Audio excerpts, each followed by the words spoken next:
رزق کی برکت کا وظیفہ امام قرطبی نے لکھا ہے، حضرت انس بن مالک رضی اللہ تعالیٰ عنہ کہتے ہیں ایک شخص حضور کی بارگاہ میں آیا کہ یا رسول اللہ صلی اللہ علیہ وسلم غربت بڑی ہے، بڑا دکھی ہوں، بڑا پریشان ہوں۔ تو حضور نے وظیفہ بتایا، فرمایا جب بھی گھر جاؤ نا گھر والوں کو سلام کہنی ہے، السلام علیکم۔ یعنی کب کہنی ہے؟ جب بھی جاؤ۔ کب کہنی ہے؟ یعنی گھر سے نکلے ماچس لینے کے لیے، واپس آ کے کہنا السلام علیکم۔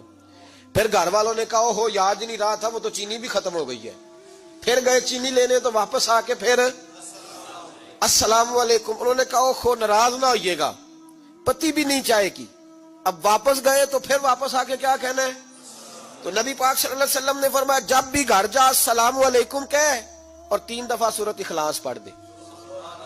اور سورت بھی وہ بتائی جو سب کو آتی ہے، قل هو اللہ احد اللہ الصمد لم یلد ولم یولد